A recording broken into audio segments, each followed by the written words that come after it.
अस्सलाम वालेकुम students, my name is Mubashar Ali. आज हम 9 क्लास न्यू मैथ उसका यूनिट नंबर 6 स्टार्ट करेंगे। यूनिट नंबर 6 स्टार्ट करने से पहले अगर आप मेरे चैनल पर न्यू हैं तो लाजमन मेरे चैनल को सब्सक्राइब करें। उसकी एक्सरसाइज 6.1 क्वेश्चन नंबर 1 है, find in which quadrant the following angle lie. Angle हमें गिवन है, आपने ये बताना है किस क्वाड्रेंट में वो एंगल लाई करता है। Like the coterminal angle for each, और फिर इनके को-टर्मिनल एंगल भी फाइंड करने हैं। तो सबसे पहले हम ये देखते हैं क्वाड्रेंट क्या होता है और को-टर्मिनल एंगल क्या होते हैं। ये हमारे पास एक्स एक्सिस वाली लाइन है और ये हमारे पास वाई एक्सिस वाली लाइन है। इधर x जो होता है ये पॉजिटिव होता है, इस साइड पर x जो होता है यानी ये प्लेन है। प्लेन की राइट साइड पर जाएं तो x पॉजिटिव होता है, प्लेन के लेफ्ट साइड पर आए तो x नेगेटिव होता है। इसी तरह अगर ये हमारे पास y एक्सिस वाली लाइन है, इस प्लेन के ऊपर जाएं तो y पॉजिटिव होता है, और जब इस प्लेन के नीचे आते हैं तो y नेगेटिव होता है। हमेशा x एक्सिस वाली यहाँ पर जो एंगल होता है यहाँ स्टार्ट होता है, यहाँ पर एंगल जीरो होता है। जब भी आप एंटी क्लॉकवाइज एंगल लेंगे वो हमेशा एंगल पॉजिटिव होता है। एंटी क्लॉकवाइज मींस ये मैं एंगल ले रहा हूँ तो ये मेरे पास एंटी क्लॉकवाइज है। जब भी मैं एंटी क्लॉकवाइज लूंगा एंगल, हमेशा जो एंटी क्लॉकवाइज जो एंगल होता है वो हमेशा पॉजिटिव होता है। ये हमारे पास फर्स्ट क्वाड्रेंट है, ये हमारे पास सेकंड क्वाड्रेंट है, ये हमारे पास थर्ड क्वाड्रेंट है और ये हमारे पास फोर्थ क्वाड्रेंट है।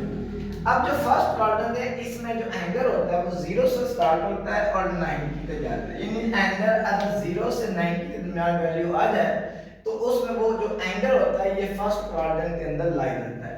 अब जो सेकंड क्वाड्रेंट होता है 90 के बाद 91 से स्टार्ट होता है और कहां पर जाता है 180। जब कोई वैल्यू 90 से बड़ी आएगी और 180 तक आएगी तो उसमें एंगल जो होगा वो सेकंड क्वाड्रेंट के अंदर लाई करेगा। इसके बाद ये हमारे पास सेकंड क्वाड्रेंट आ जाता है। सेकंड क्वाड्रेंट में 90 के बाद शुरू हो जाता है और 180 से जाता है। फिर थर्ड क्वाड्रेंट 180 के बाद शुरू होता है और कहां पर जाता है 270 तक। फिर अब इसमें जब भी एंगल 180 से बड़ा होगा और 270 तक होगा उस टाइम जो आपके पास एंगल होगा ये थर्ड क्वाड्रेंट के अंदर लाई करेगा। और जब आपके पास एंगल 270 से बड़ा होगा यहाँ पर एंगल हमारे पास 360 हो जाता है। जब भी एंगल 270 से बड़ा होगा 360 से लेस होगा वो हमेशा फोर्थ क्वाड्रेंट में लाई करेगा। इसमें हमने एंटी क्लॉकवाइज मूव किया था। जब भी हम एंटी क्लॉकवाइज मूव करेंगे जो हमारे पास एंगल होंगे वो हमेशा पॉजिटिव होंगे। अब हम क्लॉकवाइज मूव करते हैं। यहाँ पर अगर अब इस तरह क्लॉक मूव करता है यहाँ पर एंगल 0 होगा, यहाँ पर एंगल -90। अगर आपके पास एंगल 0 -90 का आता है इट्स मीन ये फर्स्ट क्वाड्रेंट के अंदर लाई करेगा। अब -90 के बाद -90 से बाद और 180 तक ये हमारे पास सेकंड क्वाड्रेंट आ जाता है।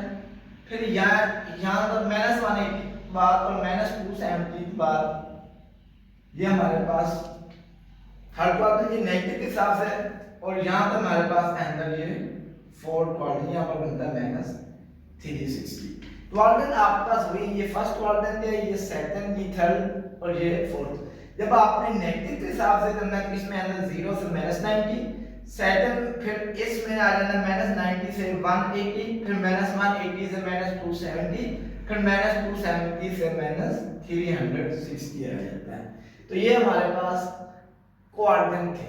अब हमें ये बताना है को-टर्मिनल एंगल्स क्या होते हैं।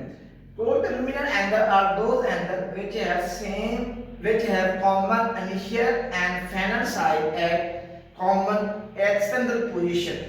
अब स्टैंडर्ड पोजीशन पर अगर उसकी इनिशियल साइड और फाइनल साइड मुश्तरक हो यानी कॉमन हो तो उसे हम बोलते हैं को-टर्मिनल एंगल। को-टर्मिनल एंगल ऐसे एंगल होते हैं जिनका इब्तदाई सिरा और आखिरी सिरा मियारी स्टैंडर्ड पोजीशन पर सेम हो, मुश्तरक हो, उसे हम को-टर्मिनल एंगल कहते हैं। फॉर एग्जांपल ये मेरे पास एक प्लेन है, ये हमारे पास एक एंगल है यहां से 45। अब ये मैंने एंगल 45 ड्रा किया है। अब यहां से स्टार्ट हुआ, यहां पर एंड हो गया। अब ये वाला उसकी इनिशियल साइड रहता है, इनिशियल साइड, जहां पर एंडर हुआ है ये उसकी फाइनल साइड रहता है, या इसे बोलते हैं टर्मिनल साइड। ये हमारे पास टर्मिनल साइड, फाइनल लिखना बोलते हैं, टर्मिनल साइड लिखना है, यानी ये उसका इब्तदाई सिरा हो जाता है। अब ये वाला उसका इंतहाई सिरा होता है। ये हमारे अब इसका आपने को टर्मिनल एंडर, तो टर्मिनल एंडर होता है जहां पर उसका इनिशियल साइड आ रही है, उस एंडर की इनिशियल साइड उधर ही आनी चाहिए, और जहां पर उसकी टर्मिनल साइड आ रही है वहां पर उसकी टर्मिनल साइड भी आनी चाहिए। इट्स मींस ये वाला एंड में यहां से लेता हूं यहाँ, तो इधर से स्टार्ट होता है, इधर आता है, फिर इधर आता है, ये एंड हो जाता है। अब ये वाला जो एंगल है था यहां से शुरू हुआ, ये उसकी इनिशियल साइड। अब जो फर्स्ट एंगल था, अब जो ये एंगल है, दोनों की इनिशियल साइड सेम पॉइंट पर है। इसी तरह अब इसकी जो टर्मिनल पॉइंट है, अब यहां पर ये एंगल एंड हो जाता है। इसकी जो पहला एंगल था उसकी टर्मिनल साइड और जो दूसरा एंगल है इसकी टर्मिनल साइड भी सेम पॉइंट पर, यानी मैंने इसमें दो एंगल लगाती है, दोनों की इनिशियल साइड और दोनों की टर्मिनल साइड सेम कॉमन है। तो जब दो एंगल की इनिशियल साइड और टर्मिनल साइड कॉमन हो तो उसे हम को टर्मिनल एंगल कहते हैं। जब भी आपने को टर्मिनल एंगल फाइंड करना है पॉजिटिव के हिसाब से, मतलब ये एंगल मेरे पास दिया हुआ है 45, अब इसका को टर्मिनल एंगल फाइंड करना है, तो जब उसका आपने पॉजिटिव को टर्मिनल एंगल फाइंड करना है तो फिर आपने ये करना है, इसके अंदर आपने 360 प्लस कर देना। हमेशा जब भी आपके पास कोई एंगल दिया होगा उसका आपने पॉजिटिव को टर्मिनल एंगल फाइंड करना हो, उसमें आपने 360 प्लस कर देना है। इसी तरह जब आपने उसका नेगेटिव को टर्मिनल एंगल फाइंड करना हो, नेगेटिव को टर्मिनल एंगल फाइंड करना हो तो 45 जो भी एंगल दिया होगा उसमें से 360 आपने माइनस कर लेना है। अब मेरे पास 45 दिया था, अगर मैं पॉजिटिव के हिसाब से को टर्मिनल एंगल निकालूंगा तो इट्स मीन इसमें 360 में प्लस करूंगा, और जब इसका नेगेटिव को टर्मिनल निकालूंगा तो जो एंगल दिया होगा उसमें से 360 माइनस करूंगा। तो ये याद रख लेना है, जब भी आपने पॉजिटिव को टर्मिनल एंगल फाइंड करना है जो एंगल दिया होगा उसमें 360 प्लस करेंगे, और जब उसका नेगेटिव को टर्मिनल एंगल फाइंड करना होगा जो एंगल दिया होगा उसमें से हम 360 माइनस करेंगे। क्वेश्चन नंबर 1 है find in which quadrant the following angle lie. आपने ये बताना जो ये मैंने एंगल लिखे हैं ये किस क्वाड्रेंट के अंदर लाई करते हैं। राइट आपको टर्मिनल एंगल फॉर ईच, और हर एंगल का आपने को टर्मिनल एंगल लिखना है, वो हमने पॉजिटिव के हिसाब से लिखेंगे और नेगेटिव। फर्स्ट क्वेश्चन है 65। अब जो 65 है ये हमारे पास फर्स्ट क्वाड्रेंट के अंदर लाई करता है, लाइज इन फर्स्ट क्वाड्रेंट, ये हमारे पास फर्स्ट क्वाड्रेंट के अंदर लाई करता है। अब हमने 65 के बाद अब आपने इसके को टर्मिनल एंगल पॉजिटिव के हिसाब से लिखना होता है और माइनस के हिसाब से को पॉजिटिव को टर्मिनल एंगल, पॉजिटिव को टर्मिनल एंगल, तो जो एंगल दिया होगा उसके अंदर हम 360 प्लस करेंगे। अब 0 में 5 प्लस करें, 5 6 प्लस 6 12, 2 इधर 1 है, ये बन जाता है 425।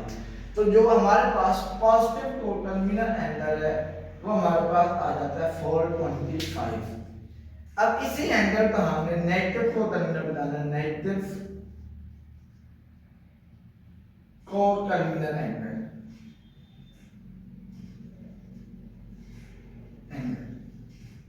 अब जो हमें एंगल दिया होगा 65 दिया हुआ है, इसमें से 360 आपने माइनस कर देना है।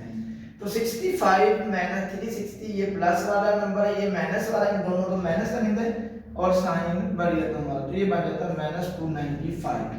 तो इसका जो नेगेटिव को टर्मिनल बनता है वो माइनस 295 बनता है। पार्ट नंबर 2 हमारे पास है 135। पहले आपने ये बताना है कि 135 है ये किस क्वाड्रेंट के अंदर लाई करता है। अब 135 जो है ये सेकंड क्वाड्रेंट के अंदर लाई करता है, तो इतना लाइज इन सेकंड क्वाड्रेंट, ये हमारे पास सेकंड क्वाड्रेंट के अंदर लाई करता है। अब जब ये सेकंड क्वाड्रेंट के अंदर लाई करता है तो इसका आपने कोटर्मिनल एंगल लिखना है, पॉजिटिव के हिसाब से भी लिखना है और नेगेटिव। तो पॉजिटिव कोटर्मिनल एंगल, पॉजिटिव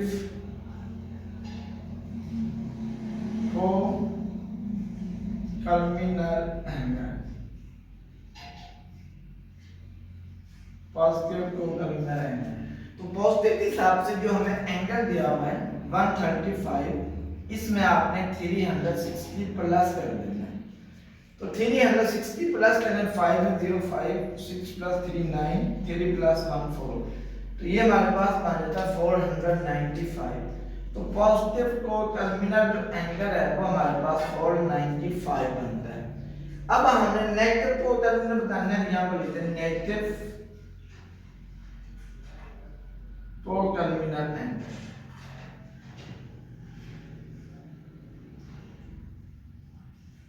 तो जो हमें एंगल दिया हुआ है 135, इसमें से 360 आपने माइनस कर देना है। अब इसमें से माइनस करना है, 10 में से 5 डालो 5, 5 में से 3 डालो 2 और साथ ही 2 वैसे, तो ये हमारे पास बन जाता है -225। अब ये प्लस वाला नंबर है, ये नेगेटिव वाला है, इन दोनों को माइनस करना है और साइन है बड़े नंबर, तो ये बनता है -225। नेक्स्ट पार्ट नंबर 3 हमारे पास है -40। तो आपने लिखना -40 किस क्वाड्रेंट के अंदर लाई करता है। अब जो -40 आता है ये हमारे पास फर्स्ट क्वाड्रेंट है, ये हमारे पास सेकंड है, ये थर्ड है और ये फोर्थ है। अब क्योंकि ये यहाँ पर 0 होता है, यहाँ पर -90 होता है। अब क्योंकि ये माइनस में दिया हुआ है तो इट्स मीन जो -40 है ये फोर्थ क्वाड्रेंट के अंदर लाई करेगा। तो यहाँ पे लिखना लाइज इन फोर्थ क्वाड्रेंट, ये हमारे पास फोर्थ क्वाड्रेंट के अंदर लाई करता है।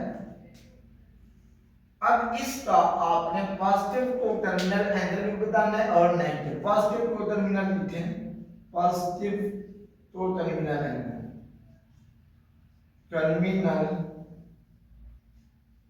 एंगल, तो ये हमारे पास बनता है एंगल हमने दिया -40, इसमें आपने प्लस करना है 360। तो 360 में 40 माइनस करें ये बनता है 320। तो इसका जो पॉजिटिव कोटर्मिनल है वो हमारे पास 320 बनता है। अब इसी तरह हम नेगेटिव कोटर्मिनल निकालेंगे, नेगेटिव कोटर्मिनल एंगल। अब एंगल जो हमें दिया हुआ था वो हमें -40 दिया हुआ है। अब इसमें से आपने माइनस करना है 360। अब ये दोनों रकमें माइनस में आ रही हैं तो साइन माइनस कर लगाएंगे, तने इन दोनों को प्लस, -40 - 360 ये बन जाता है -400। तो ये हमारे पास नेगेटिव कोटर्मिनल एंगल आ जाता है। नेक्स्ट पार्ट नंबर 4 है 210। अब 210 जो है ये हमारे पास थर्ड क्वाड्रेंट के अंदर लाई करता है, लाइज इन थर्ड क्वाड्रेंट, ये हमारे पास थर्ड क्वाड्रेंट के अंदर लाई करेगा। अब इसका आपने पॉजिटिव कोटर्मिनल एंगल भी बताना है और नेगेटिव, तो लिखना positive coterminal angle, positive coterminal angle. तो ये हमारे पास मान जाता है, ये हमारे पास 210 है, इसमें हमें प्लस करना है 360, 0 में 0 प्लस करना 0, 1 में 6 प्लस किया 7, 3 में 2 प्लस किया 5, तो ये हमारे पास आ जाता है 570। तो इस 210 का जो पॉजिटिव कोटर्मिनल बनता है वो 570 बनता है। अब आप लिखना नेगेटिव कोटर्मिनल, नेगेटिव कोटर्मिनल। अब 210 है, जब नेगेटिव कोटर्मिनल निकालते हैं तो उसमें से 360 माइनस करते हैं। 210 में 360 माइनस करें, ये बनता है -150। तो ये इसका आंसर आ जाता है, इसका ये नेगेटिव को टर्मिनल बनता है। पार्ट नंबर 5 है -150। अब आपने ये बताना है ये किस क्वाड्रेंट के अंदर लाई करता है। ये हमारे पास फर्स्ट क्वाड्रेंट होता है, ये सेकंड, ये हमारे पास थर्ड और ये फोर्थ। अब तुम ये नेगेटिव, ये 0 से -90, ये -90 से ये -180। अब -150 इधर आता है, इट्स मीन ये हमारे पास थर्ड क्वाड्रेंट के अंदर लाई करता है, लाइज इन थर्ड क्वाड्रेंट। अब इसका पॉजिटिव को टर्मिनल एंगल भी लिखेंगे और इसी का हम नेगेटिव को टर्मिनल एंगल भी लिखेंगे, यानी कि पॉजिटिव को टर्मिनल, पॉजिटिव को टर्मिनल एंगल। तो ये हमारे पास एंगल जो हमें दिया -150, इसमें आपने 360 प्लस कर देना है। ये -1 है, ये प्लस है, इन दोनों को माइनस कर देंगे और साइन हम बड़ी नंबर और लिखेंगे, तो ये हमारे पास बनता है 210। तो ये हमारे पास पॉजिटिव को टर्मिनल एंगल आ जाता है। अब हमने फाइंड करना है नेगेटिव को टर्मिनल, नेगेटिव को टर्मिनल। अब ये हमारे पास -150 है, इसमें से आपने माइनस करना है 360। 0 में 0 प्लस में 0, -5 और 6 11, 1 इधर 1 कैरी, 3 प्लस 1 प्लस 1 5। तो ये बन जाता है -510। अब दोनों में अपने माइनस वाली थी, तो साइन आपने माइनस कर देना करना, इन दोनों को प्लस है। क्वेश्चन नंबर 2 है कन्वर्ट द फॉलोइंग डिग्री। ये मैंने डिग्री में एंटर किए हुए हैं, इनको हमने डिग्री मिनट और सेकंड के अंदर कन्वर्ट करना है। सब फर्स्ट पार्ट है 123.456 डिग्री, तो आपने ये करना है 123, इसके ऊपर डिग्री लिख लेना है, फिर ब्रैकेट डालनी है, यहाँ पर आपने पॉइंट लिखना है 0.456, इसे आपने मल्टीप्लाई कर देना 60 से। जब डिग्री तो 60 से मल्टीप्लाई करना है, ये हमारे पास आंसर मिनट के अंदर कन्वर्ट हो जाएगा। तो नेक्स्ट स्टेप में ये 123 डिग्री ये वैसे लिख लेना है, फिर आप लिखते हैं 0.456, इसे मल्टीप्लाई करना 60 से, तो इसका आंसर आ जाता है 27.36, ये मिनट में आ जाता है। तो 123 डिग्री वैसे जो पॉइंट से पहले होना है उसके साथ आपने मिनट लिख लेना है, मिनट लिखने के बाद फिर आपने ब्रैकेट डालनी है, फिर पॉइंट लिखना है 0.36, फिर इसे आपने 60 से मल्टीप्लाई कर देना है, तो ये हमारे पास आंसर सेकंड में आ जाएगा। तो नेक्स्ट स्टेप में ये 123 डिग्री ये वैसे लिख लेना है, ये 27 मिनट वैसे लिख लेना है, फिर पॉइंट कितना है 0.36 लिखता है, इसे मल्टीप्लाई करना है 60 से, तो इसका आंसर आ जाता है 21.6 और इसके ऊपर आपने सेकंड लिख देना है, तो ये हमारे पास आंसर आ जाता है। नेक्स्ट पार्ट नंबर 2 है हमारे पास 58.7891 डिग्री। तो इस फर्स्ट स्टेप में ये क्वेश्चन वैसे लिखा 58.7891 डिग्री। अब जो पॉइंट से पहले नंबर 58 है, इसके ऊपर डिग्री लिखनी है, ब्रैकेट डालनी है, यहाँ पर आपने पॉइंट लिखना है 0.7891 लिखकर इसे आपने 60 से मल्टीप्लाई करना है, तो ये हमारे पास आंसर मिनट के अंदर आ जाएगा। नेक्स्ट स्टेप में आपने ये करना है 58 डिग्री ये वैसे लेनी है, अब 0.7891 इसे आपने मल्टीप्लाई करना है 60 से, तो इसका आंसर आ जाता है 47.346 और इसके साथ मिनट लिख देना है।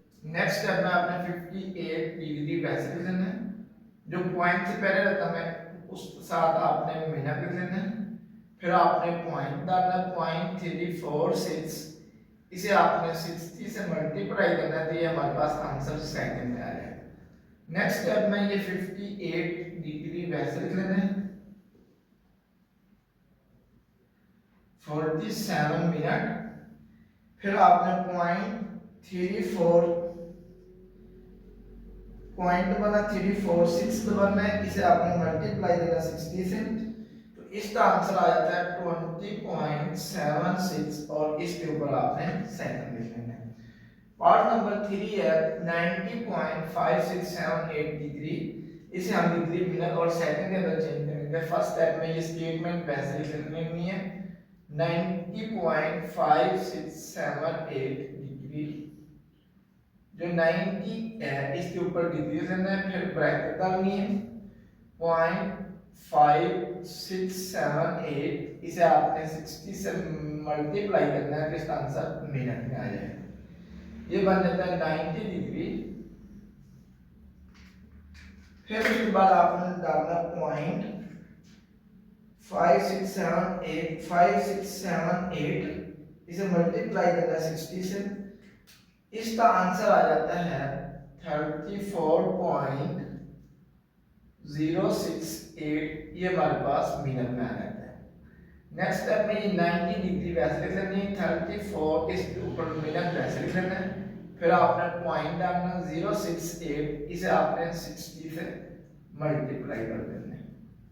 नेक्स्ट स्टेप में ये 90 डिग्री वैसे 34 मिनट, फिर आपने पॉइंट डालना 068 डालना है, इसे मल्टीप्लाई कर देना है, ये हमारे पास सेकंड में है मल्टीप्लाई 60, तो ये बन जाता है 4.08, ये हमारे पास आंसर सेकंड के अंदर आ जाता है 90 degree 34 minute 4.08 second. Question number 3 convert the decimal into degree, ये हमें डिग्री मिनट और सेकंड में आंसर दिए हुए हैं, इनको हमें डिग्री के अंदर चेंज करना है, यानी जो मिनट और सेकंड दिए हुए हैं इन्हें हमें डिग्री में चेंज करना है। फर्स्ट स्टेप में ये स्टेटमेंट वैसे लिख लेंगे 65 डिग्री 32 मिनट 15 सेकंड, ये 65 वैसे लिख लेना है, ये हमारे पास मिनट है। मिनट तो जब भी डिग्री में चेंज करते हैं उसे आपने 60 पर डिवाइड कर देना है। अब इसी तरह ये सेकंड है, सेकंड को डिग्री में चेंज करने पहले सेकंड को मिनट में चेंज करेंगे, जब मिनट में चेंज करें 60 से मल्टीप्लाई करेंगे, फिर मिनट को डिग्री में चेंज करेंगे 60 से फिर मल्टीप्लाई, तो 60 से मल्टीप्लाई करें बनता है 3600 और होल के ऊपर ये डिग्री वैसे आ जाएगी। नेक्स्ट स्टेप में ये 65 वैसे मिनट को डिग्री में चेंज करने के लिए आपने 60 पर डिवाइड करना है, सेकंड को डिग्री में चेंज करने के लिए 3600 पर डिवाइड करना है। नेक्स्ट स्टेप में 30 को इसको आपने डिवाइड करना है 60 पर, तो इसका आंसर आ जाता है 0.5333, फिर हमारे पास 15 है, इसको हमने डिवाइड करना है 3600 पर, तो इसका आंसर आ जाता है 0.0042। अब नेक्स्ट स्टेप में इन तीनों को आपस में प्लस कर लेंगे, ये हमारे पास बनता है 65 प्लस 0.5333 प्लस 0.0042, इन सभी को प्लस करेंगे हमारे पास आंसर आ जाता है 65.5375, ये हमारे पास आंसर जो है ये डिग्री के अंदर कन्वर्ट हो जाता है। पार्ट नंबर 2 है 42 डिग्री 18 मिनट 45 सेकंड, तो सबसे पहले ये 42 डिग्री 18 मिनट और 45 सेकंड आपने वैसे लिख लेंगे। उस पर नेक्स्ट स्टेप में यहाँ पर मिनट है, ये 42 डिग्री वैसे ये मिनट है, मिनट डिग्री में चेंज करने के लिए इसे आपने 60 पर डिवाइड कर देना है। ये 45 वैसे इसे आपने डिग्री में चेंज करने के लिए 60 मल्टीप्लाई 3600 पर डिवाइड करना है, तो इसका आंसर हमारे पास ये डिग्री के अंदर कन्वर्ट हो जाएगा। नेक्स्ट स्टेप में ये 42 आपने वैसे लिख लेना है, ये हमारे पास बना। अब 18 है, 18 को आपने डिवाइड करना है 60 पर, तो इसका आंसर हमारे पास आएगा 0.3, फिर हमारे पास है 45, इसे हमने डिवाइड करना है 3600 पर, इसका आंसर आएगा 0.01 42.25। इन सभी नंबर्स को प्लस करें, ये हमारे पास आंसर डिग्री के अंदर कन्वर्ट हो जाता है। ये बनता है 42 प्लस 0.3 प्लस 0.0125। इसका आंसर आ जाता है 42.3125। ये हमारे पास आंसर डिग्री के अंदर कन्वर्ट हो जाता है। नेक्स्ट है 78 degree 45 minute 36 second. 78 degree 45 minute 36 second, ये आपने वैसे लिख लेना है। नेक्स्ट स्टेप में 78 वैसे लिखना है, ये मिनट है, मिनट को डिग्री में चेंज करने के लिए 60 पर डिवाइड करते हैं, प्लस सेकंड को डिग्री में चेंज करने के लिए 3600 पर डिवाइड करते हैं। नेक्स्ट स्टेप में ये 78 आपने वैसे लिख लेना है, 45 इसे आपने डिवाइड करना है 60 पर, इसका आंसर आता है 0.75। फिर 36 है, इसे आपने डिवाइड करना है 3600 पर, इसका आंसर आ जाता है 0.01 होल के ऊपर डिग्री। सभी को प्लस करना, 78 प्लस 0.75 प्लस 0.01, इसका आंसर हमारे पास आ जाता है 78.76 डिग्री। ये हमारे पास आंसर